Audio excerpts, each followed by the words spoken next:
Hola, ¿qué tal? Muy buen día. Nos encontramos nuevamente en esta clase del área de lengua castellana. El día de hoy vamos a hablar sobre variantes lingüísticas. Entonces, cuando hablamos o escribimos, podemos elaborar o recibir mensajes que responden a distintas variedades de la lengua. Estas variedades dependen de diferentes características que aparecen en nuestra comunicación. Entonces, cuando hablamos de variantes lingüísticas, vamos a hacer alusión, primero que todo, a todas esas características que les vamos dando a la manera, a la forma de hablar, de expresarnos, teniendo en cuenta nuestra edad, teniendo en cuenta nuestro contexto, nuestra ubicación geográfica. Todo ello depende de cómo vamos a ir a hablar, de la manera de cómo nos vamos a expresar. Entonces, una de esas variantes se llama lectos.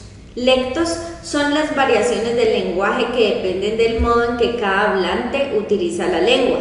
Los modos pueden depender de la edad, de las actividades y de la situación sociocultural del hablante.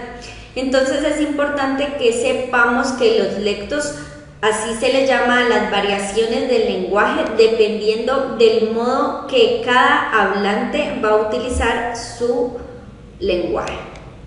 Entonces, el lecto de un hablante determinado se llama idiolecto y está formado por dialecto, primero que todo.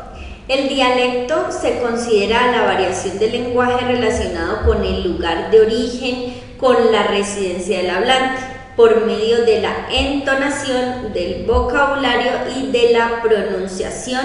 Puede saberse de qué región geográfica proviene. Por ejemplo, aquí en Colombia es muy fácil saber cuando estamos hablando de una persona de origen nariñense, costeño, paisa, caleño, ¿ya? Y esto va a depender según su origen y su lugar de residencia. El dialecto se puede dar de manera regional.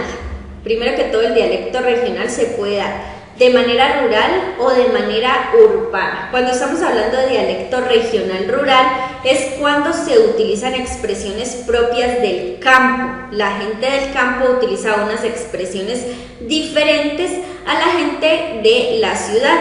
Entonces, las expresiones de la ciudad las utilizan en el dialecto regional urbano.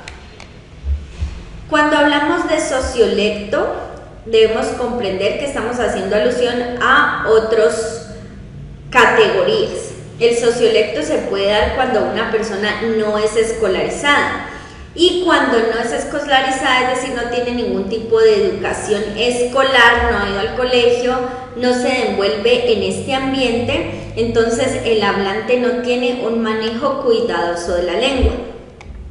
En el escolarizado ya se tiene un adecuado manejo de la lengua.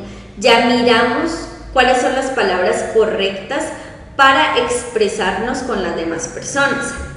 Y también está el profesional, que es cuando ya se manejan términos relativos a una profesión. Aquí es importante que tengamos en cuenta, por ejemplo, cuando vamos al médico, que ellos utilizan unas palabras técnicas que solamente ellos conocen, por ejemplo. Entonces ahí se está haciendo uso del sociolecto profesional. Cuando hablamos de cronolecto, comprendemos que es la variación del lenguaje, pero esta ya va a ir relacionada con la edad.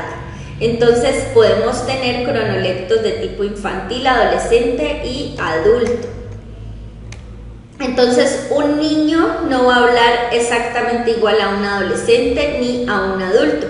Un adulto pues ya tiene un poco más de conocimiento, ha viajado, ha estudiado, ha hecho muchas cosas que hacen que su forma de hablar y de expresarse sea diferente a la de un niño o a la de un adolescente. En el cronolecto de un adolescente podemos encontrar palabras comunes que se pueden utilizar en el contexto, como en el colegio, como en las redes sociales y demás. Y en los niños, en el cronolecto infantil, pues encontramos que se comen palabras, no tienen un vocabulario adecuado, no vocalizan bien, entonces todo esto depende del cronolecto. Y tenemos una lengua estándar, que es la lengua que ya toma las características, la pronunciación, el vocabulario y la construcción sintáctica, ortografía y puntuación correspondientes a los establecidos como adecuados dentro de una comunidad lingüística como el español. En la lengua estándar es cuando ya la persona es capaz de darle una neutralidad a su forma de hablar, ¿ya? Entonces no se utiliza de pronto el acento, ya se disminuye un poco, se trata como de darle un sentido general para que todas las personas que están escuchando comprendan. Este lenguaje estándar se utiliza mucho en los medios de comunicación y, por ejemplo, los presentadores de televisión utilizan un lenguaje estándar para ser comprendidos por todas las personas en general.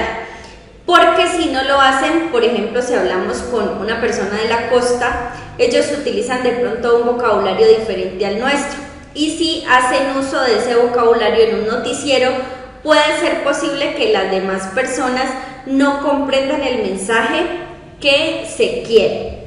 Entonces, el lenguaje estándar, en definitiva, es uno de los más importantes y es con el cual podemos obtener información de cualquier índole. Y pues generalmente es utilizado por los medios de comunicación. Vamos a ver un ejemplo de lengua estándar. El Servicio Meteorológico pronostica para hoy una jornada de frío intenso, con probables heladas matutinas que harán descender la temperatura a 2 grados bajo cero. Como pueden ver, ahí se está explicando algo, se va al grano y no se utiliza ninguna acomodación a la manera o a la forma de escribir o de pronunciar. Estos fueron los referentes de donde obtuve la información que les expliqué el día de hoy. Espero que haya sido clara. Muchísimas gracias, nos encontramos en otra oportunidad.